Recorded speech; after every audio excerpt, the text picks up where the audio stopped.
जो अम्मा है, सच में अम्मा बहुत अच्छी है, क्योंकि जब हमारे चर्च में आती थी, क्योंकि उनकी बेटी तबीता वो हमारे चर्च में रहती है। నిజంగానే అమ్మ చాలా మంచిది, చాలా దయగలిగింది. వారి యొక్క కుమార్తె తబిత మా యొక్క సంఘస్థురాలు. क्योंकि अभी आप सब लोग जब बता रहे तो सच में आप जो कुछ बोल रहे वो सही है। ఇప్పటి వరకు ఏ ఏ సాక్ష్యాలు అందించారు, తెలియజేశారు, అవన్నీ కూడా నిజంగా అవన్నీ వాస్తవాలు, ఏం కల్పితాలు కాదు. क्योंकि जब हमारे चर्च में आती थी तो पाशा साहब को भी बोलती थी कि मुझे समय दो, मुझे गाना गाना है, मुझे थोड़ा वचन भी बताना है, गवाही भी बताना है, ऐसी वो अम्मा बोलती थी।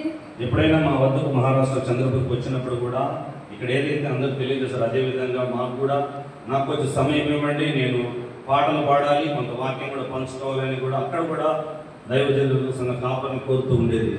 सही में वो जैसा उसका नाम है रूत अम्मा, सही में बाइबल में भी ऐसा कहा है कि रूत जो अपनी सास के साथ विश्वास योग्य रहती थी, वैसे ही अम्मा भी आपके परिवार के साथ, कलिसिया के साथ विश्वास योग्य रहेगी।